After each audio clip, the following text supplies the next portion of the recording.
Bienvenue chez les Trouples pour notre deuxième podcast. Alors aujourd'hui autour de la table, que vous avez déjà rencontré si vous avez écouté notre premier podcast, il y a Hermance, la cosplayeuse à la retraite. Salut. Paul, l'homme à l'accent parfait. Hola, ¿qué tal? Johan, un des derniers joueurs de Pokémon Go en France. Attrapez-les tous. Et un petit nouveau qui s'appelle Nicolas Demar, dessinateur de BD, et qu'on appelle entre nous le professeur Nico, parce que le professeur Nico a toujours quelque chose à dire. Donc voilà, bah Nico, tu peux... Là, du coup, si je réponds, en fait, je dis quelque chose. Donc, on va te poser pour commencer la question traditionnelle qu'on a posée à tout le monde la dernière fois. Le temps étant précieux pour les gens passionnés comme nous, parce qu'on n'a pas le temps de voir ou de revoir tout ce qu'on a envie de voir ou de revoir. Qu'est-ce que si tu avais le temps, tu relirais, tu reverrais ou tu rejouerais ? alors, je vais me contenter de la relecture parce que j'ai vraiment pas le temps. C'est un truc que je fais très très peu en fait. À part des comics de quand j'étais tout jeune que j'ai relu 15 000 fois. Mais sinon, en fait, je pense que le seul truc que je relirai vraiment un jour, c'est que je suis bientôt à la fin des Annales du Disque Monde. Le 21e sur 24 vient de sortir en poche. Il n'y en aura plus d'autres puisque Sir Terry Pratchett est mort. Donc je pense qu'un jour je me referai toutes les Annales du Disque Monde. C'est pas mal comme choix, ouais. C'est une grosse œuvre aussi parce que ça représente pas mal de bouquins. Ouais, mais c'est que du plaisir. Vraiment. C'est que du plaisir. Ouais. Bah oui, je suis assez d'accord. J'en ai lu pas mal quand j'étais un peu plus jeune et ouais, j'en ai très très bons souvenirs. Et surtout avec un très très bon traducteur en France. Un très bon, c'est vrai qu'ils sont très bien traduits, c'est le seul traducteur qui a été récompensé, que je connaisse. Je crois même qu'il l'a rencontré. Ah oui, non mais plusieurs. Enfin, je les ai déjà vus en conférence Pratchett. Il y avait Couton qui était là avec lui et il y a une vraie complicité entre les deux. C'est assez fun. Il faut pas hésiter à voir les films aussi. Ils sont très très bons. Alors j'avais jeté un œil par les adaptations de BBC. J'avais jeté un œil sur sur le Père Porcher, mais j'ai pas Père Porcher est génial. Alors j'ai vraiment jeté un œil. Alors je les ai en DVD, Nico. Je pense à te les prêter. Je te les taxerai sûrement. Mais c'est vrai que voilà. Non, les adaptations, franchement, les bouquins, c'est. Et ils en ont d'autres sur le feu. Moi, j'avoue, je connais surtout les jeux vidéo, hormis les bouquins. J'ai vu. Ils sont très bien, des click and play. On s'est un peu passé de mode, les click and play, ça revient un peu avec les téléphones portables. Point and click, ouais. Et j'ai vu en parlant de Pratchett, j'ai vu un très beau reportage il y a pas longtemps, justement ça devait être pour l'anniversaire de sa mort ou quoi que ce soit. Je me souviens plus du nom, malheureusement. Et je crois que c'est l'acteur qui joue justement Rincevent dans les films, qui jouait le rôle de Pratchett avec son zozotement dans le truc. Et qui parlait en fait de Pratchett de sa jeunesse jusqu'à sa mort. Il y avait il y avait des témoignages de Gaiman qui était d'ailleurs qui explose en larmes parce que c'était un de ses meilleurs amis du monde. C'est extrêmement touchant, très très beau. Faudrait que je retrouve le titre, mais ouais, je le conseille à fond. Quand on s'intéresse au truc en tout cas. Bah, il faut. On essaiera de mettre ça en référence en dessous du podcast pour les gens qui nous écoutent en ce moment. Alors aujourd'hui, de quoi on va vous parler ? On va vous parler de plein de choses différentes. En premier, on va commencer par un manga qui s'appelle La Reine d'Égypte. Ensuite, il y a les gens qui ont vu le film Ghost in the Shell autour de la table qui vous en parleront. On aura un petit débat autour de la série Iron Fist, mais plus généralement des séries Netflix Marvel, parce qu'on n'en est pas tous au même niveau de vision. Et donc voilà, et on terminera sur les coups de cœur et les coups de gueule comme la dernière fois. Donc voilà, donc on attaque tout de suite avec le manga La Reine d'Égypte. C'est une proposition d'Hermance, c'est Hermance qui nous a fait lire ça, donc on est trois à l'avoir lu, Paul, Hermance et moi. Et donc voilà, Hermance, je te laisse présenter le manga.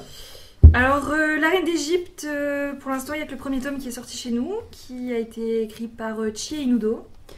Donc en fait, le pitch général, c'est l'histoire de l'héritière au trône d'Égypte, la reine Hatshepsut, qui se voit épouser son frère, qui devient le pharaon Toutmosis II. Et au départ, elle est très garçon manqué, elle a envie de se battre, de partir à la guerre comme son père, qui est le pharaon Toutmosis Ier, du coup. Et au final, elle rencontre une danseuse, et elle se rend compte qu'elle a énormément d'influence sur les hommes. Et elle demande à cette danseuse de lui apprendre à devenir une femme et d'être séductrice et influente par sa beauté. Et donc elle va décider effectivement d'épouser son frère, non seulement par devoir mais aussi par intérêt. Et elle va tenter d'avoir plus d'influence que le pharaon. Et donc c'est toute une intrigue sur comment elle va se débrouiller pour avoir plus de pouvoir et plus de... C'est une quête de pouvoir Voilà, assez féminine, c'est une quête de pouvoir féminine en fait, la revanche de la femme par rapport à l'homme, parce qu'il n'y a pas de raison que... Via le corps du coup ? Via la séduction ? Via la séduction Pas au que, départ, mais mais pas que. Pas que. Ça se limite vraiment pas à la séduction. Ok, parce que sinon ce serait comme pas ça, très c'est un intéressant. peu réducteur. Ouais, non, Ok. en fait, au départ, elle va beaucoup se servir de ses charmes, c'est une reine très belle. Mais on sent très vite qu'elle a un côté stratège qui Ouais. vient de toute sa En famille. fait, elle va devenir très stratège, elle va réfléchir à Donc plein elle a de un cerveau, elle a pas que des boobs. Voilà, D'accord, ok. exactement. Non, Ils font énormément d'analogies entre la manière dont son père est stratège et dont elle est stratège. Enfin, moi, je l'ai En fait, vraiment vu elle comme est ça. très influencée par la figure paternelle, dans le sens où c'était un grand chef de guerre, il était très conquérant, et elle, c'est ce qu'elle veut faire, elle veut devenir une reine influente, et elle veut pas se laisser écraser par son époux, alors que c'est elle qui a au départ le sang royal, parce qu'en Égypte, comme ils expliquent dans le manga, la passation de pouvoir se fait avant tout par la reine, par la mère, par la fille. C'est elles les vraies héritières du trône, en fait. Et donc, ils expliquent que... C'est pour ça qu'ils épousaient leur sœur. qu'ils épousaient leurs frères et leurs sœurs, en Ok. fait. Donc, voilà. Alors, moi, c'est un manga que j'aime beaucoup. Parce que, déjà, visuellement, c'est très beau. Moi, j'aime beaucoup le style. Je trouve que les personnages sont bien dessinés. C'est fluide, ça se lit bien. Et puis, non, il y a vraiment de beaux dessins. Les cases sont assez espacées, il n'y a pas trop de texte. Non, c'est vraiment un truc qui m'a bien plu. L'histoire est intéressante, on est assez vite dedans, je trouve. On est bien porté par l'histoire. Et j'ai hâte de voir la suite, honnêtement. Ça me paraît plutôt prometteur. Et c'est vrai que l'Égypte, c'est un thème qui n'est pas beaucoup abordé dans les mangas. En tout cas, il n'y en a pas énormément.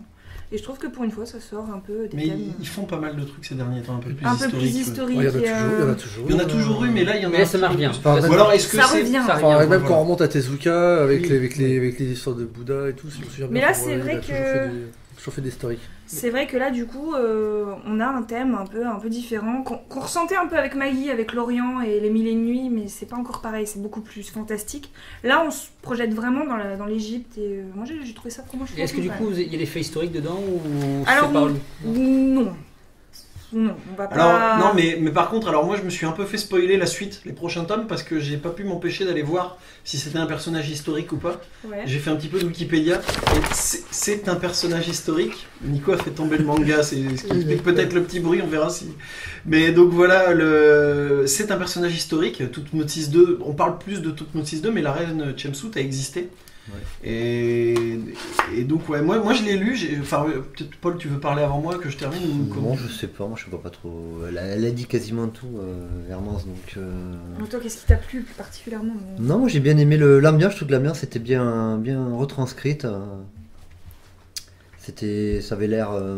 Ça a l'air. C'est très. Enfin, je sais pas si c'est super fidèle, mais en tout cas c'est très crédible comme ambiance, quoi. Ouais, moi j'ai trouvé que c'était vraiment bien au niveau graphique surtout, même si moi il y a un truc qui m'a perturbé graphiquement, c'est la petite réserve que j'ai. Moi j'ai bien aimé, j'ai trouvé ça vraiment prenant. C'est pas forcément le genre de choses vers lequel je serais allé, mais en fait graphiquement il y a un petit truc qui m'a embêté, enfin pas embêté, mais qui m'a perturbé au début. C'est qu'il y a vraiment une différence graphique entre les hommes et les femmes. Ils sont pas dessinés avec le même style.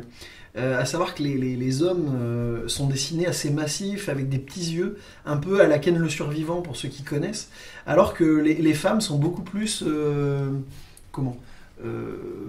beaucoup plus classiques. Plus rond, plus Beaucoup plus caricatural. classiques, beaucoup plus rondes. Elles ont des yeux à la Tezuka, on parlait de Tezuka tout à l'heure. Elles ont clairement des yeux à la Tezuka très ronds. Tezuka pour ceux qui savent pas, hein, parce qu'on on a dit qu'on évitait de faire du name dropping, mais Tezuka pour ceux qui connaissent pas, c'est le monsieur qui a fait Astro le petit robot notamment au Japon, C'est un et des Blackjack, grands plein de fondateurs, mangas fondateurs. Et moi, et pareil, un reproche que j'ai, c'est que j'ai trouvé ça finalement assez classique. C'est-à-dire que je trouve que le thème est original, parce qu'effectivement, comme tu disais, il n'y a pas souvent des trucs dans l'Égypte ancienne, mais sur le traitement, c'est assez classique, je trouve, des histoires de jeunes filles qu'on peut trouver au Japon, quoi. Alors oui, il y a forcément un côté un petit peu plus jeu de pouvoir et tout, mais ça m'a fait penser un peu à du Lady Oscar, ça m'a fait un peu penser à même du... C'est exactement quand vous en avez parlé, sur le premier Voilà, truc auquel j'ai pensé, quoi. c'est vraiment Non, les trucs. Ouais, oui, je m'y perds là. Johan fait le bébête et fait semblant de faire Lady Oscar, alors je m'y perds un petit peu dans mes explications. Mais Princesse Saphir aussi, en parlant de Tezuka. Princesse Saphir, Lady Oscar, mais j'ai trouvé que c'était finalement assez classique. Le thème est plus original que la manière dont il est exploité, mais ça reste très plaisant. Ouais. Est-ce qu'il y en a un de vous sait, il y aura Combien il y aura de tomes, voilà. Il y a pour l'instant, moi j'ai regardé et d'après ce que j'ai vu, il y a déjà eu 2 tomes au Japon et c'est en cours. Donc voilà. Ok, donc là on est vraiment temps de parution super proche quoi. Ouais, Okay. ouais. Et je crois que le tome 2, là, si j'ai pas vu, qu'il était prévu pour cet été, je crois, en France. Oui, il me semble, oui.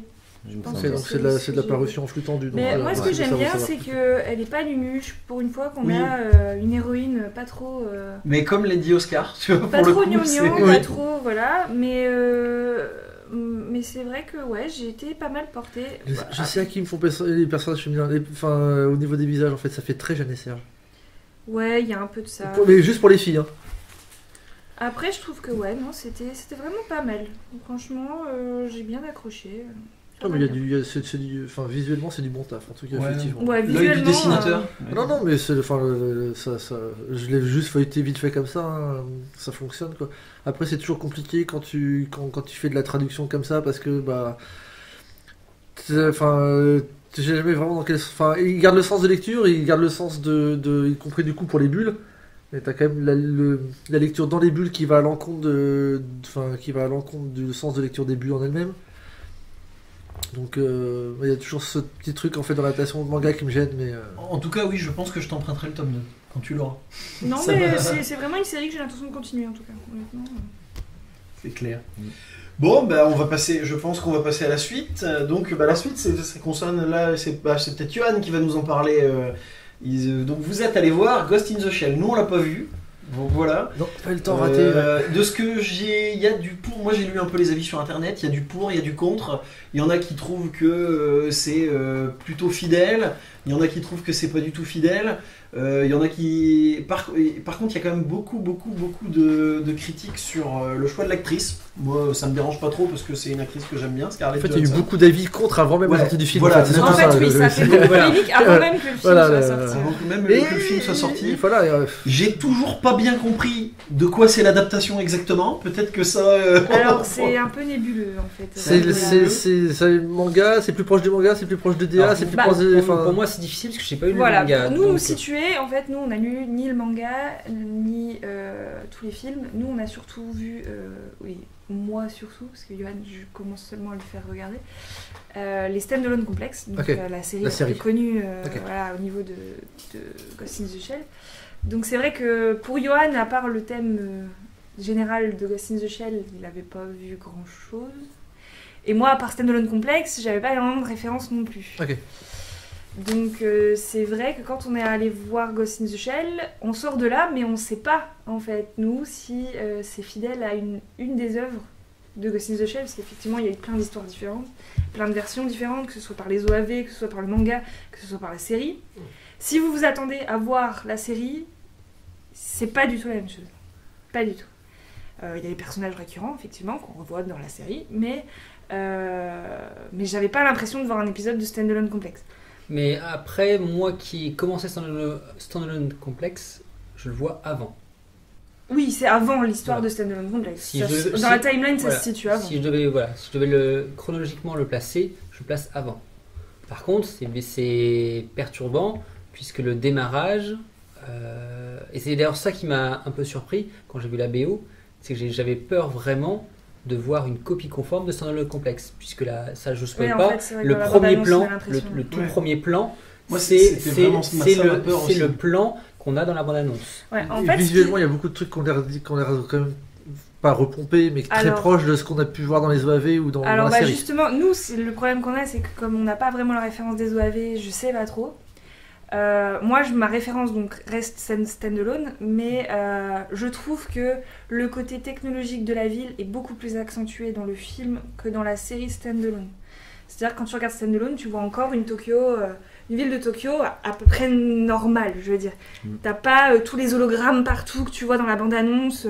T'as pas tout ça dans la série en fait. Alors que là, t'arrives dans le film, c'est une ville technologique, c'est à fond quoi. Ils ont joué le truc à mort. Et ils ont été très loin. En fait, il y a quand même ils se sont fait plaisir. On a des plans larges à plusieurs séquences du film, Ouais, des plans larges énormément sur de plans larges sur la ville. Et ils ont vraiment mis beaucoup de petits détails dans la ville et dans l'aspect technologique. Chose que effectivement, même de mes souvenirs du film, je n'ai pas souvenir. Non, c'est vrai qu'en fait, ils ont vachement accentué le décor technologique et futuriste dans le film qu'on n'a pas forcément dans Stand-Alone en fait. Ça fait partie des critiques, parce que j'ai lu aussi des honnêtes, ça fait partie des critiques. Mais donc, C'est et en peut-être gros, aussi parce que au-delà c'est des comparaisons avec Stand-Alone Alors, et tout, est-ce que peut-être vous que avez c'est aimé? Alors, moi perso, j'ai aimé. J'ai aimé, à quelques détails près, hein. Mais ça se regarde pas comme un Ghost in the Shell qu'on pourrait regarder comme on regarde. Enfin, c'est pas pareil en fait. C'est une adaptation très large de Ghost in the Shell, c'est-à-dire que c'est très centré sur le personnage principal, donc l'héroïne. Beaucoup moins sur l'équipe de la section 9 que ça peut être dans les autres adaptations, parce que c'est vrai que normalement Ghost in the Shell c'est très centré sur le commando de la section 9, etc. Là on est vraiment centré sur l'héroïne, c'est le thème principal, c'est l'introspection de l'héroïne, sa remise en question, c'est qui elle est vraiment, comment elle est née, pourquoi elle est là, comment elle peut avoir un corps cybernétique en étant à la fois humaine et en étant à la fois robot. C'est toute une mise en question en fait sur peut-on être humain en ayant un corps entièrement cybernétisé. Et en gros c'est vraiment le thème abordé, c'est la remise en question de l'héroïne en fait. Elle cherche son passé, elle cherche à savoir pourquoi elle existe, elle cherche à savoir en quoi elle est différente des autres.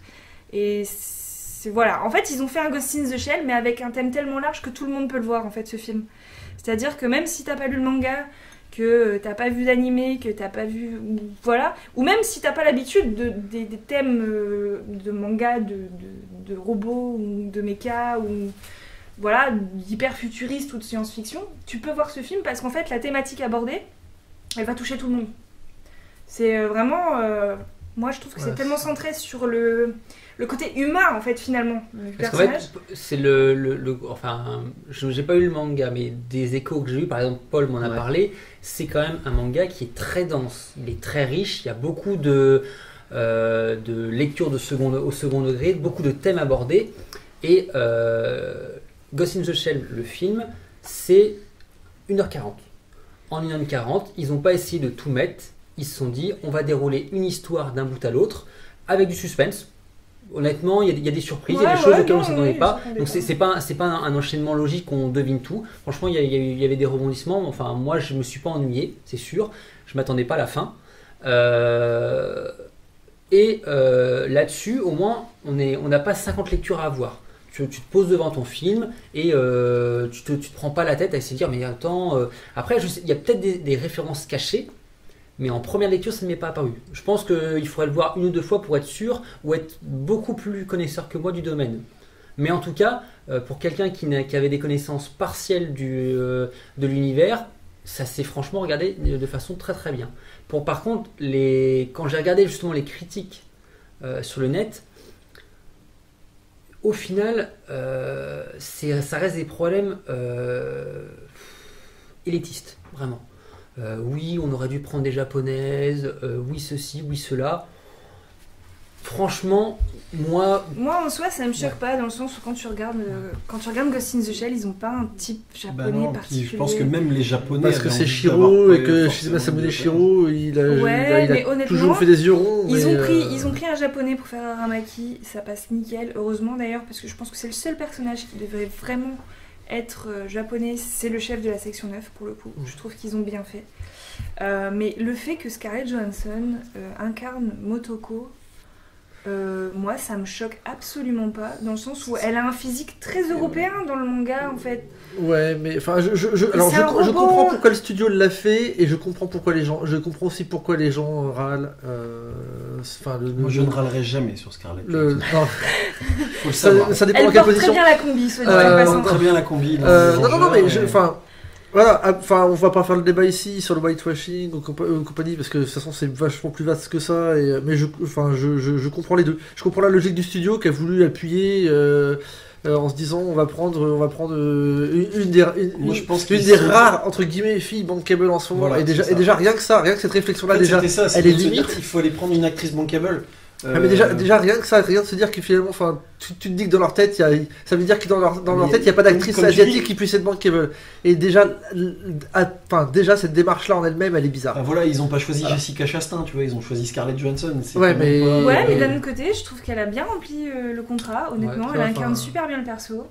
Mais après, je critique pas Et- le résultat, Et je même à sais côté juste de les ça, démarches. les En fait. autres acteurs, mis à part qu'on a une actrice française qui s'est perdue dans le film, Mais rigole pas, mais et qu'elle joue Juliette très bien. Binoche- Elle Et joue elle a- très, Ah, très Juliette, bien. ah oui, Juliette Et Binoche est dans le Juliette film. Binoche, Et honnêtement, elle remplit bien son rôle bah, aussi. c'est une bonne actrice, Elle est C'est très Et- très une très bien. bonne actrice, elle C'est s'en une sort bonne très bien. actrice. Elle a l'habitude de faire des apparitions dans les films américains. Franchement, ça passe nickel. c'est pas son premier. Donc, Et moi, je trouve que pour une fois que des Américains nous font une adaptation d'un truc qu'ils n'ont pas l'habitude, donc voilà, quand même un manga japonais, qui est pas n'importe quel manga quand même, Ghost in the Shell, ça reste une référence dans le domaine, et ben ils en ont pas fait un blockbuster, ils ont fait un Ghost in the Shell qui se tient bien, quoi. Honnêtement, je trouve que tu peux le ranger dans la lignée des Ghost in the Shell sans problème, même si ça n'a pas été réalisé par des Japonais. Ça, Pourtant, moi, je suis assez puriste au niveau de ce qui est du Japon. Il y a des trucs qui sont adaptés par des Américains qui sont très mauvais. Dragon Ball. Pardon. Par exemple, J'aimerais bien le voir ce film. Moi aussi, Par faut exemple, faut qu'on se fasse une soirée. Mais si, faut qu'on se fasse une soirée Dragon Ball. mais après, il y a aussi les Japonais qui font des trucs tout pourris avec leurs propres trucs. Hein. Vous prenez certains dramas, c'est affligeant. Hein. Mais je veux dire, là, franchement, je trouve que ça se regarde bien, ça se pose bien, l'histoire est intéressante, les scènes d'action sont bien faites, c'est pas dans la démesure. Moi, franchement, je trouve que c'est un bon divertissement en fait. Donc verdict, allez le voir. Verdict, il faut aller le allez voir. voir en Donc, VO il faut ou aller en le voir. VF. Faites-vous votre propre avis. Voilà, J'ai exactement. une Faites-vous petite votre question. avis, ouais. J'ai une question bonus. Est-ce qu'on voit un basset dans le film? Un basset. Oui, un basset, un chien, un basset. Non. Non, ok. La seule chose que je n'ai pas compris, c'est pourquoi ils ont ajouté une fille dans la section 9. Pour le quota? Pour que Je ça- crois que c'est ça, Non, c'est bien pour sûr. le quota. Pour le quota. Ils ont parce pas mis un. que- Non, parce que souvent ils mettent une fille et un noir aussi. Euh, Bah, déjà, ils ont pas d'asiatique, là, tu crois que pas comme ils allaient Bah faire. oui. Mais en fait, ils ont mis Alors, le film noir en fait.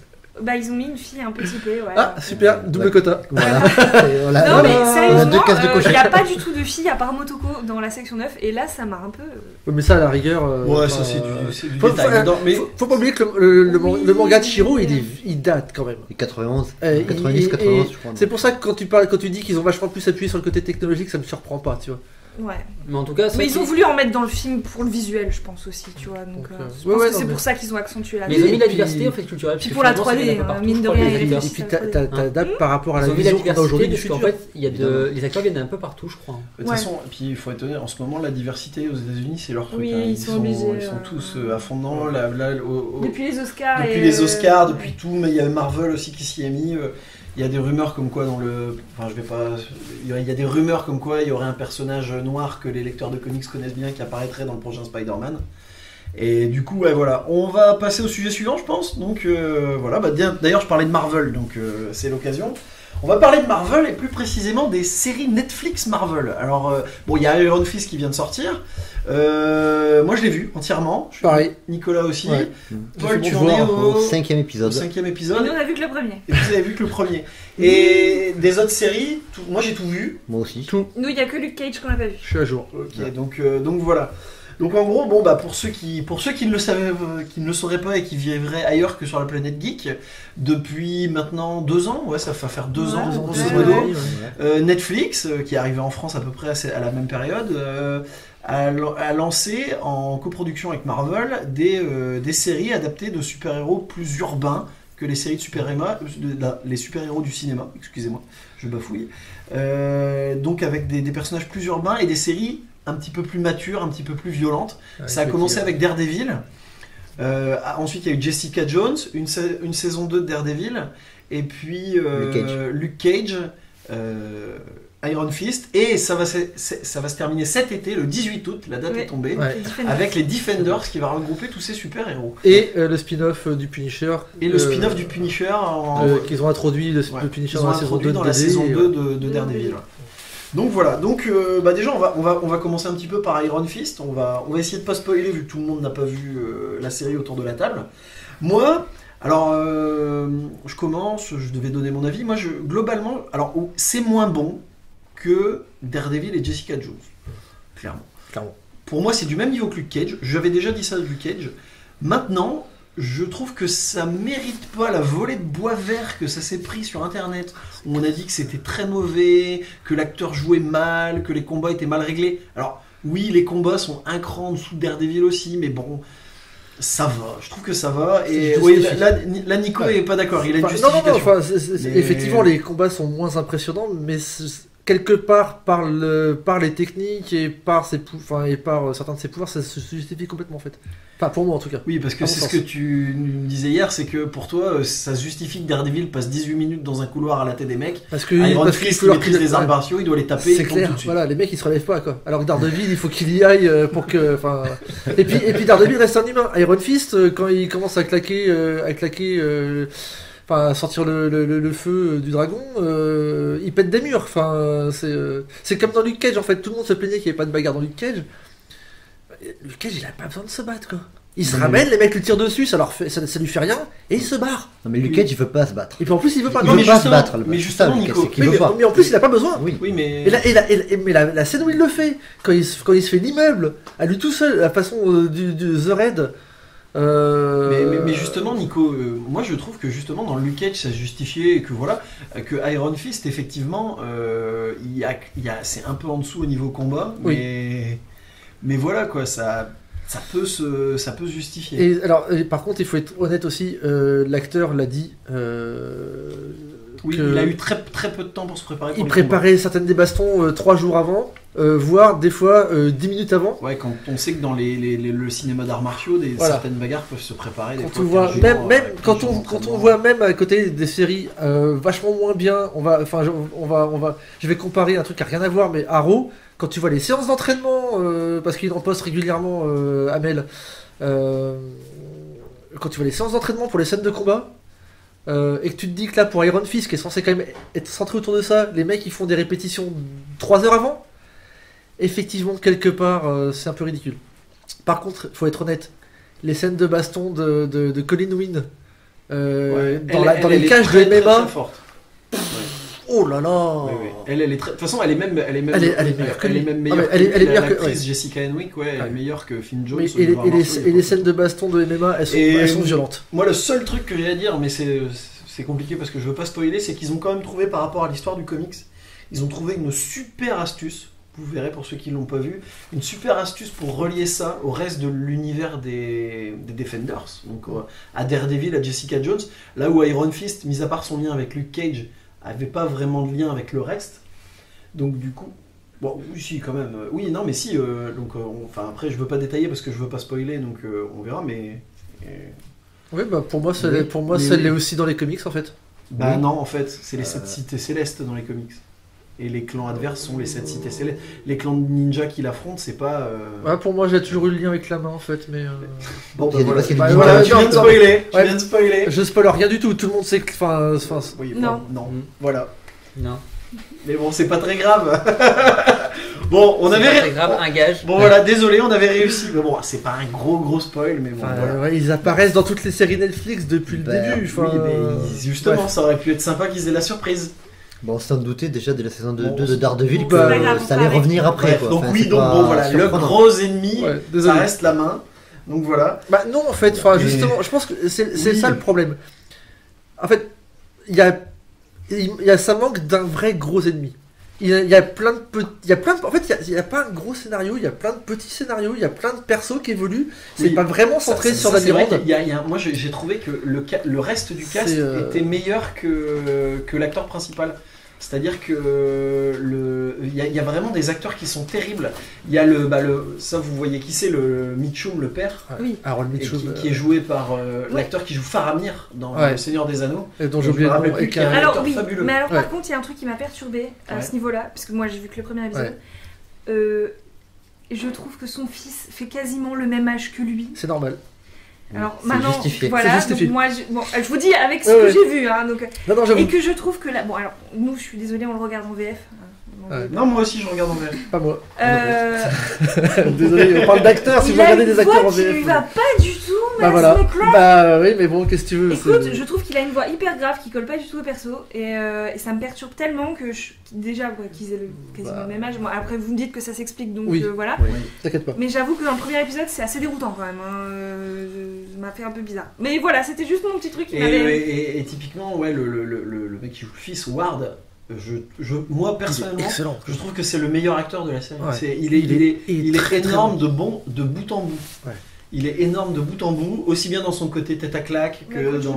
moi, j'aurais vu. Mais il est très très bon. La sœur est très bien Que aussi. j'avais Enfin, déjà vu vraiment, avant, ailleurs, mais je sais plus. Moi, je comprends pas toutes les critiques que s'est pris cette série. Moi, j'ai vraiment passé un bon moment. Quoi. Pareil. Même si c'est, effectivement c'est moins bien. Je pense Non, que mais c'est ça qu'on pardonne pas. C'est les que c'est gens moins sont- bien que Daredevil et Il y a Jessica aussi Jones. un truc, c'est que les gens sont pas patients. Aujourd'hui, si la série elle aura pas tout apporté dès le deuxième épisode, ils arrêtent. Enfin, je reste persuadé qu'aujourd'hui, Non, si- parce que je pense que je vais persévérer, hein, même si je me suis. Ouais. je Non, mais trouvais on- que c'était pas. on est super peut-être pas palpitant forcément au non premier plus épisode. grand public aussi. Enfin, Oui, voilà. oui, on a envie de savoir la suite, puis on en S'il fait discute une entre cabriolet nous. au-dessus de la voiture. Et Ça, c'est Ouais, voilà, il mais saute, globalement, mais honnêtement, ça m'a pas. Pour l'instant, voilà. Ça m'a. Mais tu me diras, avec Daredevil, ça m'avait fait ça aussi, c'est que dans les premiers épisodes, je trouvais ça un peu lent. Je me suis dit, purée, quand est-ce que ça va se bouger un bah, en peu fait, moi je trouve ça plus gênant sur Daredevil que sur Iron Fist. Daredevil, il nous a quand même fallu 9 épisodes pour rentrer dedans. En fait, Ouais. le truc c'est que Daredevil, Jessica Jones, c'est le Punisher C'est pour lent. moi quand C'est il des quand ça- séries très lentes. C'est Voilà. des séries très lentes. C'est des séries très lentes. Et sur Daredevil et Jessica Jones, ça ne devrait pas, parce que Daredevil et Jessica Jones, ils savent déjà qu'ils sont, tu les prends en cours de route.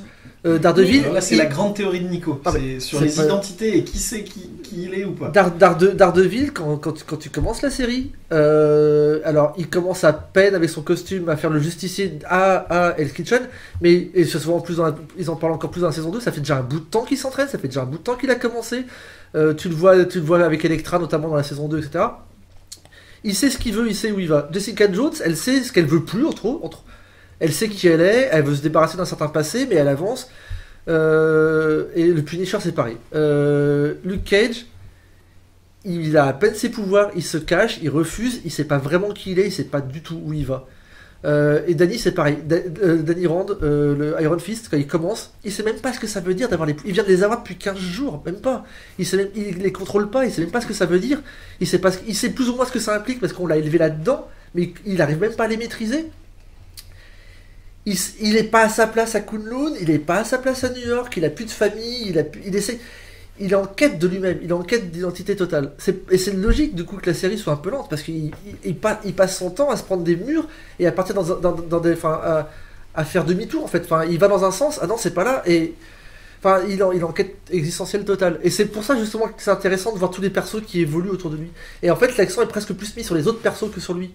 T'as la montée-descente de Colin en même temps que lui, enfin, et tu vois Claire Temple qui est en train de prendre de plus en plus Oui, d'assurance, parce que de manière assez incohérente des fois. Ça, il y a aussi le personnage, par contre, c'est je C'est trouve elle la qui fait le grosse bien, ouais. réussite des séries, c'est le personnage de Claire Temple qui est joué par Rosario Dawson, qui apparaît dans toutes les séries, dans toutes les saisons de séries, L'infirmière. et l'infirmière de nuit, la night nurse, et clairement elle est au niveau quoi, elle est au niveau, Ouais. et à chaque fois son personnage est bien écrit, enfin Là en ce moment on apprend à se battre du coup. ouais voilà, je Et trouve elle- vraiment qu'il y a elle déboîte.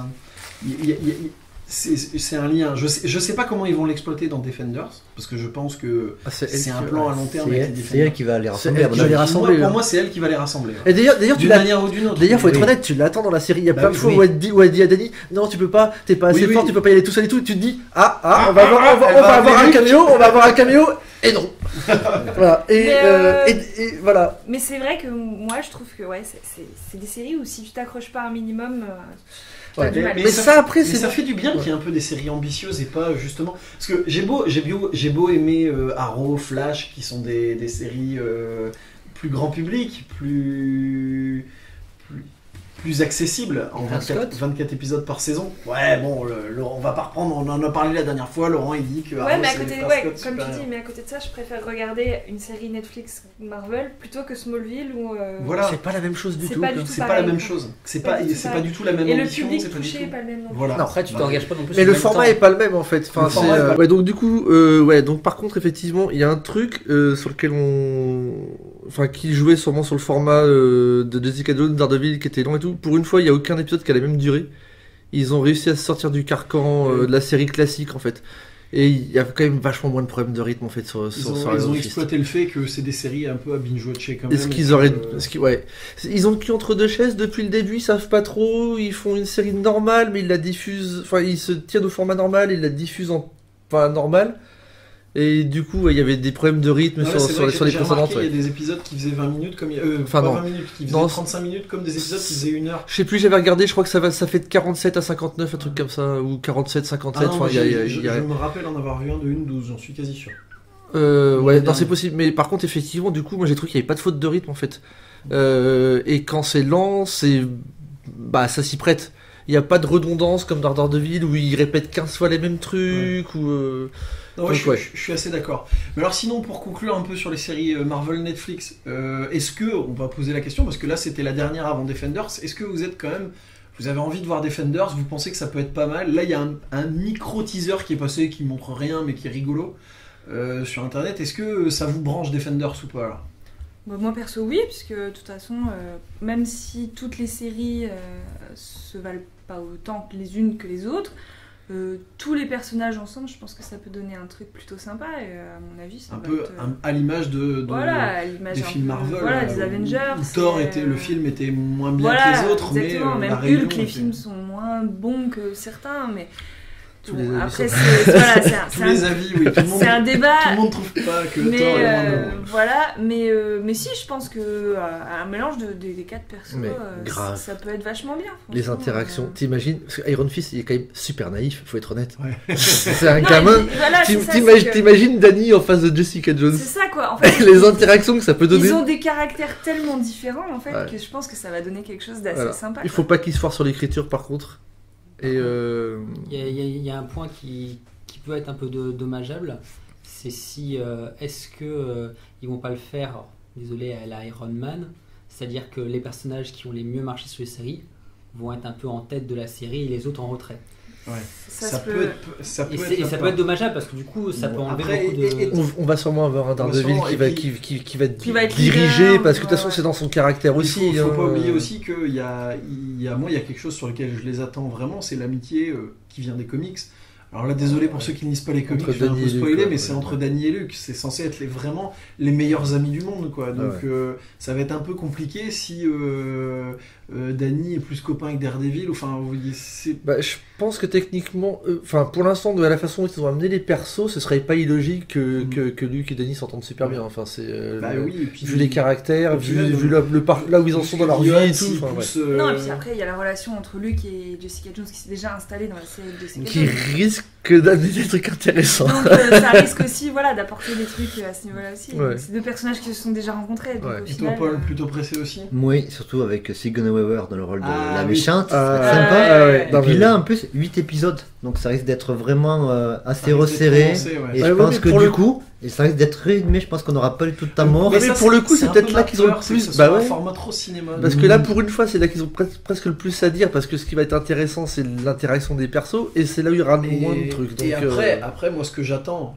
au-delà de Defenders, c'est la série sur le Punisher. Parce que pour moi, le Punisher, Oui, il était c'est très vrai. très bon dans la Il est saison 2 de très Daredevil. bien c'est vrai que le amené. Punisher, il était pas mal. hein. Et les discussions, et justement les discussions entre Dédé et le Punisher étaient, Sur le toit, quand il l'a Ouais. lâché. étaient C'est super un bien des meilleurs écrites. Ouais. épisodes, ouais. C'était et on retrouvait vraiment justement les interactions qu'on a d'habitude dans le Exactement, comics. Et, exactement, je trouvais que c'était assez avec un espèce de respect, mais en même temps une vision différente des Ouais, choses. grave. Ouais. Donc voilà, bon, bah, on a terminé sur les séries Marvel Netflix. Donc là, pour conclure ce podcast, on va passer à la petite tradition qu'on a essayé d'instaurer depuis la dernière fois, qui est les coups de cœur, coups de gueule. Donc bon, bah, honneur aux dames, Hermance. Moi, mon coup de cœur du moment, c'est Yokai Watch 2. Eh oui, encore du jeu vidéo, mais voilà, c'est bien, c'est bien. chanceuse. Voilà, même si j'ai pas beaucoup le temps de jouer, mais Yokai Watch 2, j'avais beaucoup aimé le premier déjà, et le deuxième est aussi à la hauteur du premier. J'aime toujours autant, c'est toujours aussi rigolo. Raconte un peu qu'est-ce que c'est. Mais Yokai Watch, en fait, il y a beaucoup de gens qui le comparent à Pokémon. Moi, je trouve ça relativement différent quand même. Oui, quand même.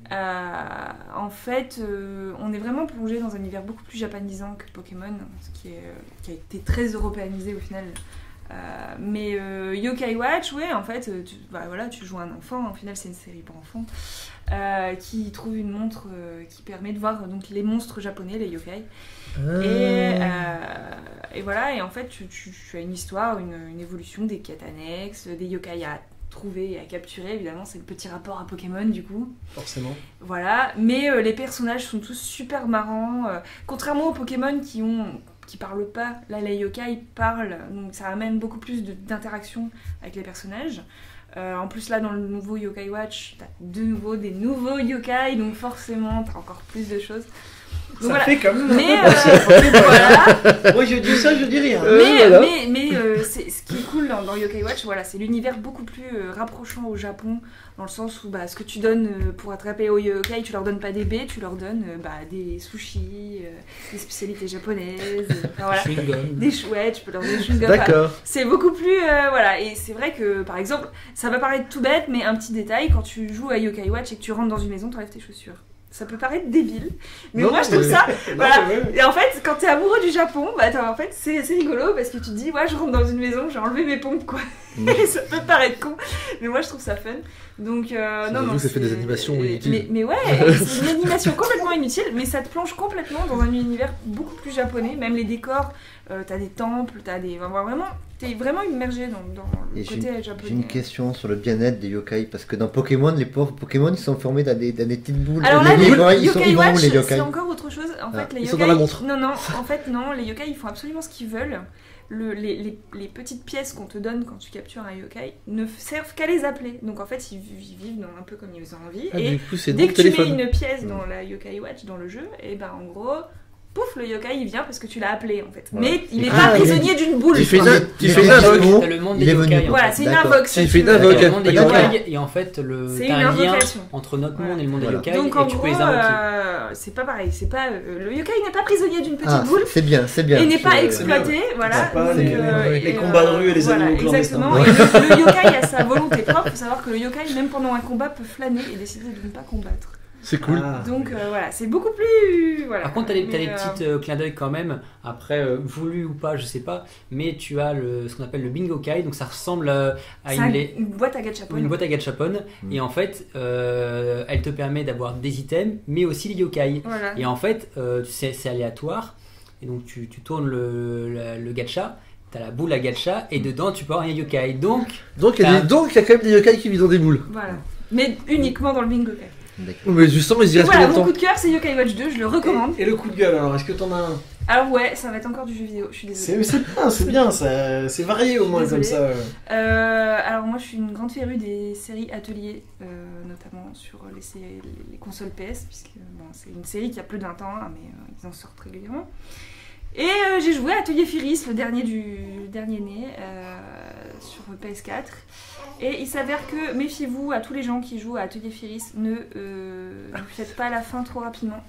Parce que vous allez vous faire avoir. Moi j'ai eu un peu dégoûté.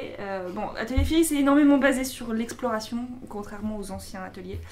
Donc on est content, on explore un monde, tout ça, il y a plein de choses à découvrir. Sauf qu'à un moment, il y a l'histoire principale quand même, donc on avance. Hein. Et on se retrouve à un moment à faire un choix, et quand on fait le choix, il s'avère que votre partie s'arrête. Votre data est supprimée et vous faites New Game Plus. Alors là, quand on fait New Game Plus, alors qu'on était sur le point de découvrir tout plein de trucs et qu'on avait débloqué des choses et qu'on peut pas continuer parce que votre jeu a fait New Game Plus, vous l'avez grave mauvaise. C'est la frustration. Quand vous avez C'est ça, fait c'est près pas un de continuer, c'est un new game en fait. Ouais, tu sais que- et en Alors, fait, attention, c'est très mauvais. C'est effroyable. Je vais faire l'instant vieux con. Tu sais que nous, quand on était jeunes, Nico. Oui, il y avait confirmer, pas de sauvegarde. Oui, il n'y avait pas de sauvegarde. Oui, je Et sais. quand on commençait un jeu, On avait des mots de on passe. commençait. Et pas tous les jeux. Pas tous, mais Non, tu je pouvais avoir sais, des mots de je passe. On Mais, recommençait dès Déjà, le début. j'avoue que oui, mais le truc c'est que tu vois, quand tu es à près C'est de pas faux. 100 et quelques heures de jeu et que tu dis que t'as encore beaucoup à faire, Enfin, vive le monde moderne quand même. Oui. voilà, et que t'as énormément encore de choses à faire et que tu te dis que t'es bien parti pour finir le jeu et qu'en fait, non, parce que tu dois recommencer à zéro avec ok tes items, mais tu dois recommencer à zéro. J'avoue, ça fout les boules. Et ça, c'est horrible. C'est horrible. Franchement, là, donc je l'ai très mauvaise. Donc méfiez-vous à tous les gens qui jouent à Atelier Firis. Quand on vous demande de choisir à un moment, choisissez pas. Faites-le, je le fais plus tard. Il y a une option, faites-le plus tard. Parce que sinon, vous allez être deck, vous allez vous retrouver comme moi avec votre data complètement supprimée et New Game Plus. Donc voilà. Ok. Bon, on va passer à Paul. Oui. Alors moi j'aurais pu faire très simple, dire que mon coup de cœur c'est le Zelda de la Switch, mais je vais pas le faire parce que il est génial. Mais On en a parlé dans le premier podcast. Voilà, on va parler d'autre chose. Allez, on t'accorde 2 coups de cœur, vas-y. Un film que j'ai découvert sur Netflix il y a pas longtemps, dont j'avais vu la bande-annonce l'année dernière, qui m'avait bien hypé. C'est Swiss Army Man. Donc c'est un film indé américain. Il faut que je vois. Je vais vous dire vite fait le pitch parce qu'il faut pas raconter grand chose du film, vaut mieux tout découvrir. Et même à la limite, vaut mieux pas voir la bande-annonce. Voilà. Si vous avez Netflix, allez sur Netflix, lancez le film et c'est le mieux. Le pitch de départ, c'est très simple. C'est un ado, jeune adulte plutôt même, plutôt jeune adulte, qui est sur une île déserte. A priori, il a échoué là et il est sur le point de se suicider. Donc, il essaie de se pendre. Et au moment où il va se pendre, il aperçoit un corps sur la plage, au bord de l'eau. Donc forcément, il accourt, il va voir parce que voilà, ça fait peut-être plusieurs semaines qu'il est là, on ne sait pas exactement depuis combien de temps il a échoué. Et donc là, il dit ah, enfin quelqu'un, je vais pouvoir sauver. Sauf que là, ce qu'il découvre, c'est un cadavre. Un cadavre joué par Daniel Radcliffe. Donc le Harry Potter. Voilà, Daniel Radcliffe joue un cadavre Et pendant un donc film entier. c'est l'histoire, Il est juste mort. Voilà, Mais il joue dedans, il joue un mort, il joue un cadavre, il joue un corps. Et c'est génial. Et il y a des passages à la Gondry. Donc si vous aimez les films de Michel Gondry, il y a une petite influence Michel Gondry. Et non, je vous dis rien de plus du film parce qu'il faut vraiment pas spoiler. Mais du coup, c'est Daniel Radcliffe, le Swiss Army Man en fait. Oui, c'est ça. Voilà, c'est le couteau suisse humain, quoi. Un couteau suisse humain. Et il va le sauver. Ce cadavre va sauver cette personne. D'accord. Voilà, c'est Au grâce moins, à il lui a qu'il pas va eu beaucoup de survivre. texte à Et moi j'avais vu la bande-annonce, ce qui m'a vraiment. J'ai toujours pas vu le film, j'avais vu que la bande-annonce et elle m'avait vraiment donné envie. Et il y a des scènes qui sont absolument hallucinantes. Le film n'est pas sorti au cinéma en France, quoi. Et moi j'ai vu la bande-annonce, j'attendais qu'il sorte, et finalement. Et je l'ai vu apparaître début avril sur Netflix, comme ça, il est sorti. Ouais, pareil, fin mars, je sais plus quand c'était exactement. Et quand j'ai vu, et c'est génial. D'accord. Voilà. Donc c'est vraiment un film atypique à voir, quoi. Est-ce que tu as un coup de gueule alors? Non, là jamais, non, j'ai pas de coup de gueule. Donc Paul est heureux, il a pas je suis de coup de content. gueule. Tout est bien. Bon, on va passer à Nicolas. Du coup, moi je vais faire l'inverse, je vais commencer par le coup de gueule parce que il y avait déjà la bande-annonce de la GLA où beaucoup de monde s'est demandé mais qu'est-ce que c'est que ce truc? Je confirme. Alors ça présente, on s'en doutait. Ouais. Mais ça veut pas dire que le film va être mauvais, hein. On dit juste la bande-annonce est mauvaise. Voilà. Ouais, alors ça vend pas du rêve, mais on sait jamais. On a tous vu Batman vs Superman. Et après tout, la bande-annonce de Suicide Squad était super bien et le film était merdique, donc ça peut être l'inverse. Bref, la bande-annonce de la GLA où on sait, enfin voilà, où on précise que GLA c'est la Justice League, voilà. La Justice League, oui. Parce que le film s'appelle Justice League. On dit GLA, mais ouais. Et puis il y a eu l'annonce aussi, donc mon coup de gueule est en deux parties. Il y a eu cette annonce aussi. On sait pas trop encore ce que ça va donner, mais en fait Sony apparemment serait en train de dire que finalement ils vont peut-être récupérer Spidey du giron Marvel plus tôt parce que blabla. Bizarre, ouais. On vous le donne parce qu'on sait pas quoi en faire, mais maintenant que vous allez sûrement faire un film qui risque de cartonner, on va le récupérer. Ouais, donc voilà. C'est un peu bizarre. Donc c'est comme d'habitude en fait, laissez ça à ceux qui connaissent personne. Messieurs, madame les producteurs, laissez les créatifs. Voilà, laissez faire les créatifs, laissez ceux qui connaissent les persos et qui respectent l'esprit le faire. La Fox a fini par le comprendre. Après notamment des films des FF qui étaient catastrophiques, ils l'ont géré. Et X-Men 3 que moi j'aime moins, mais bon. Notamment ils ont fait Deadpool qui est vraiment parfaitement dans l'esprit, et qu'on aime Deadpool ou pas, le film a marché aussi parce qu'il est dans cet esprit. Et du coup j'en arrive à mon coup de cœur, Légion. C'était le coup de cœur de Paul au premier podcast, et c'est mais de nouveau le coup de cette série est une tuerie totale. Je confirme. Super bien jouée, super bien écrite, complètement barrée parce que ça reste quand même une série sur la folie. Tu vois le premier épisode, tu te dis oula, et tu te dis est-ce qu'ils vont réussir à faire ça? Et ouais, tout le long de la série, il y a que 8 épisodes, mais tout le long de la série, il y a les épisodes sont les plus barrés les uns que les autres. Ça se tient, c'est cohérent. J'ai des très très bons retours de gens au travail qui n'y connaissent rien en comics et qui adorent Légion. Et en plus, c'est super respectueux justement du perso, quoi. Alors, ils ont changé des trucs quand même. Ils ont retiré quelques-unes de ces folies. Ils ont modifié des trucs un peu. Mais l'esprit est là. L'esprit qui sous-tend le perso depuis la création est là. Comme l'esprit qui sous-tend les X-Men sont là dans les films de la Fox, ou l'esprit des persos qui sont dans les films Marvel sont là.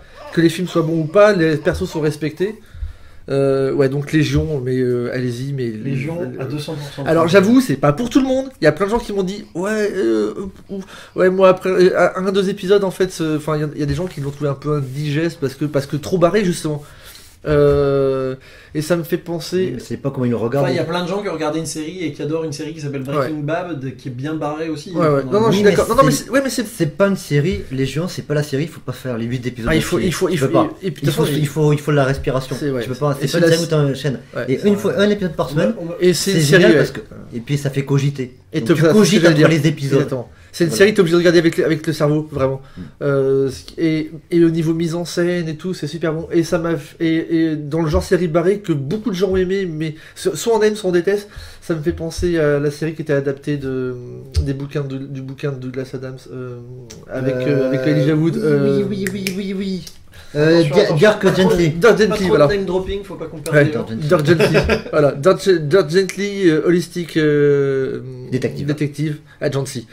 Qui est, si vous aimez l'humour anglais, parce que ça reste quand même du Douglas Adams, donc le mec a écrit H2G2, voilà. C'est donc le casting est super bon, on a quand même Elijah Wood dedans. Donc Bilbo, Frodon pardon, mais qui a fait d'autres trucs, mais c'est pas, enfin voilà. Et qui est aussi une série vraiment barrée et c'est très très bon, vraiment du début à la fin. En tout cas, excellent. On en revient un peu à ce qu'on disait tout à l'heure, ça fait du bien des séries un peu ambitieuses. Mais absolument quoi, et on en bouffe aussi des séries qui ne sont pas, voilà, légères parce qu'il faut tout, mais parce que ça fait du bien, voilà, ça et fait que du bien aussi de voir des séries un peu ambitieuses. Des fois t'as envie de lâcher le cerveau. Exactement. Johan. Alors, je vais en avoir 2 en même temps. 2 coups de cœur. Puisque la dernière fois, je crois que j'en avais déjà parlé de Certain Reason Why. Donc là, je l'ai fini et franchement, j'étais à bloc jusqu'au bout. Franchement, c'était vraiment pas mal.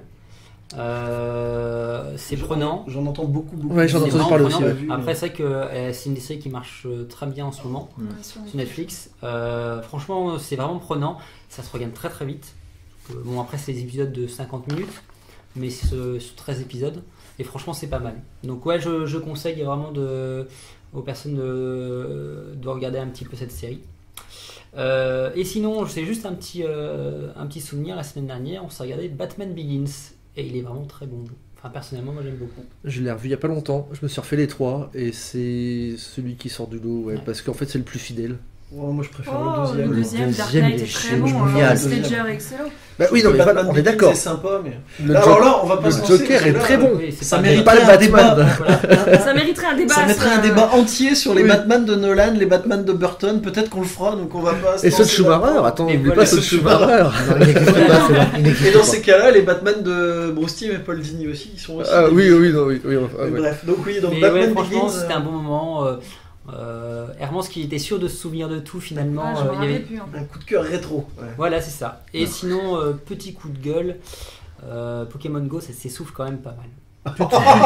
Tu trouves? Toi qui étais à fond. Mais après, c'est voilà, c'est. Moi, je trouve pas. Ça, après, c'est le but des jeux, comme dirait mon frangin qui est dedans. C'est le but de jeux mobiles. C'est.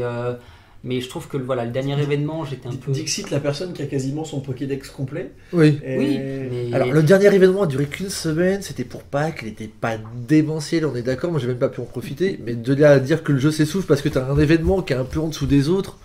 Bah, c'est pas ça, mais c'est que s'il n'y a pas d'événement, ça traîne un petit peu quoi. Oui. Ça par contre on est d'accord, mais il va y en avoir d'autres je pense. Oui. Et puis déjà on a accès à beaucoup plus de Pokémon qu'avant parce que ils ont des zones où ils varient tous les 15 jours les Pokémon qui sont présents.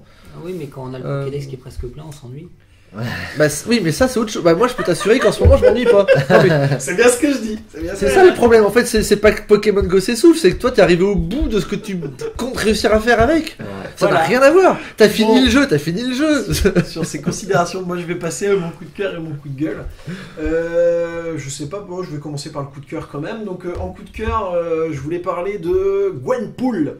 Alors j'ai découvert que c'est un personnage dans lequel je croyais pas du tout. Qui est donc, alors pour ceux qui suivent un peu les comics, en fait, il y a un personnage qui cartonne depuis 2-3 ans, qui s'appelle Spider-Gwen. Enfin, c'est Spider-Woman, mais tout le monde l'appelle Spider-Gwen, qui est une Spider-Man alternative d'un monde où c'est Gwen Stacy, l'amour de jeunesse de Spider-Man, qui est devenu Spider-Man et pas Peter Parker. Et puis sur une des variantes de Spider-Gwen, il y a un auteur qui s'est tapé un petit trip et qui a dessiné Deadpool en Gwen, et donc Gwenpool. Et puis, vu que Marvel, hein, les rois du marketing, ils se sont dit, tiens, cette variante, elle s'est bien vendue, si on faisait une série. Et donc c'est une série qui démarrait sur une variante. Donc dans l'absolu, c'était quand même très mal barré. Et pourtant, là, donc, j'ai lu les 2 premiers arcs de la série qui sont sortis dans 2 hors-séries en France, dans les Deadpool hors-série 2 et 3. Et je conseille vraiment, en fait, grâce à un scénariste que je connaissais pas d'ailleurs, qui s'appelle Christopher Hastings, et qui en a fait un truc génial. Parce qu'en fait, l'idée, c'est que Gwenpool, donc c'est une fille qui s'appelle Gwen, mais c'est pas Gwen Stacy, qui débarque dans l'univers, et son pouvoir, c'est qu'elle est lectrice de comics, et qu'elle connaît tous les super-héros, parce qu'elle a lu tous les comics. Elle est arrivée dans ce monde-là, alors c'est un petit peu sous-entendu qu'elle vient de notre monde, même si bon, on peut... C'est là, encore il peut plus y avoir pétage de débat. 4ème mur que Et, d'habitude. ah ouais, non, mais c'est... Et donc, son pouvoir, c'est qu'elle connaît tout, et elle est fan de comics, elle est à bloc. Et notamment, alors dans le premier arc, elle rencontre un peu que des gens de seconde zone, d'ailleurs elle le dit, il y a des blagues là-dessus. Et dans le deuxième arc, elle commence à rencontrer, notamment, il y a un personnage qui est remis au goût du jour dans cette série, alors ça parlera pas à ceux qui connaissent pas les comics, mais qui s'appelle Batroc. Oh mon dieu. Et qui est démentiel dans cette série, alors que c'est un personnage qui ne veut rien dire et qui ne sert à rien d'habitude. Bah pourtant, Il est dans le film Captain America, le soldat de l'hiver, mais bon... Et dans le deuxième arc, elle rencontre des personnages un peu plus hot, notamment Doctor Strange et Miles Morales, le Spider-Man noir. Et là, c'est génial, parce que c'est son personnage favori. Voilà. Je ne dirai rien d'autre, mais son personnage favori de tous les temps, c'est Miles Morales, et elle le rencontre. qui est un très bon personnage. Et c'est une geek de comics. La suite, franchement, c'est drôle, c'est frais. C'est pas toujours super bien dessiné, par contre. Quand c'est dessiné, il y a un studio qui dessine, un studio qui s'appelle... enfin, je sais pas si c'est un studio, mais c'est un nom bizarre, Gurihiru. Donc c'est plus un nom de studio qu'un nom de dessinateur. Quand c'est lui, ça va à peu près. Après, quand c'est l'autre, il y a un peu... C'est méchant pour les gens qui dessinent, mais c'est pas toujours hyper bien dessiné, quoi. Les épisodes fill-in sont pas dessinés par des mecs... top. Mais... C'est vraiment bien écrit, ça se lit bien, c'est drôle, c'est fun. C'est un peu fait pour les geeks de comics, mais franchement c'est bien. C'est vraiment une super bonne série. Et en coup de gueule, pour terminer, alors moi c'est un coup de gueule un peu générique. Alors j'ai un ami qui dirait, il se reconnaîtra que c'est un coup de gueule contre les nouveaux fans de comics. Mais c'est tous les gens qui râlent sur le trailer de Spider-Man, pas parce qu'ils le trouvent mauvais, mais parce que, oh non, encore un nouveau Spider-Man. Donc des gens qui n'ont pas vu Civil War et qui disent oui. Alors à ces gens-là, à ces pisse-froids comme je dirais, je n'aurais qu'une seule chose à dire. Ça fait plus de 30 ans que James Bond est remplacé régulièrement, quasiment rebooté régulièrement. On tape pas sur Et James Bond. quand James Bond sort avec un nouveau, on dit pas oh non, c'est un mec, on dirait un nazi qui joue maintenant. Bon, si, il y a des gens qui l'ont dit. Agent russe plutôt. Agent russe. Mais toujours est-il que. Oui, voilà. bon, Daniel Craig, pas Lui, le meilleur c'est le de... troisième. Mais si, justement. Eh ben non, moi je suis pas Si, en d'accord. plus. Moi aussi j'avais Si, a priori il à la est base et en génial. fait si il est génial mais bon c'est autre chose. Bon, Soit. ça aussi, Voilà. ça pourrait On faire se fera un débat en débat soi sur James les Bond un James jour. Bond. Mais, Entre Bondia, voilà, toujours est-il que non, cette vision, en fait, ce qui est bien, c'est que Surtout que c'est pas un reboot. ça n'enlève rien. Alors, c'est pas un reboot. C'est pas un reboot. Non, mais Marvel ils l'ont dit, ce n'est Oui, pas un reboot. oui. Ils ont dit, il y a déjà eu trois C'est le débuts. troisième à l'incarner. Donc les gens le connaissent, voilà. on n'a pas besoin. C'est et le voilà. troisième à l'incarner. Ceux de Sam Raimi étaient très bien. Ça n'enlèvera rien à ceux de Sam Raimi. Ouais.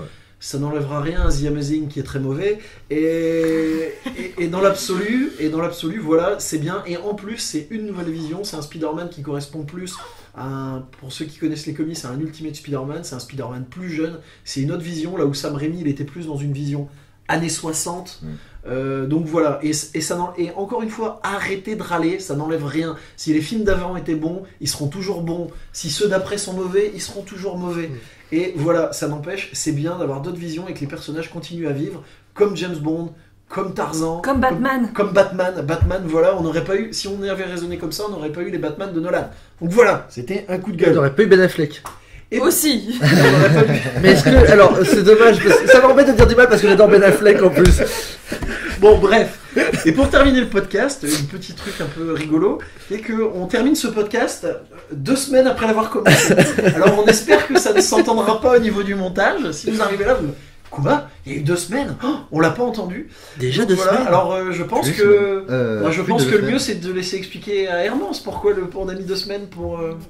D'accord. Donc, c'est la partie private joke du... Bon voilà, alors oui, nous on n'est pas resté 2 semaines à table en train de faire le podcast. Il n'y a plus de cacahuètes. Presque. Oui, et puis il n'y avait plus de cacahuètes, donc on en avait un peu marre. Non, il s'avère qu'on a dû couper le podcast un petit peu à l'arrache. Parce que il y a un nouveau membre des Trooples qui est arrivé, Qui est autour de la table, qui est d'ailleurs. autour de la table, voilà. Donc Johan et moi venons de recevoir notre bébé, ça y est. Et il s'avère que mon accouchement s'est quelque peu déclenché au cours du podcast. On peut le dire, elle a perdu les os pendant Voilà, le- j'ai perdu l'enregistrement. les os pendant l'enregistrement. Donc en fait... C'est pas entendu. Ça a été de oui. l'envoi par Chronopost. Donc en fait, on a dû arrêter le podcast et faire une petite pause avant de le reprendre.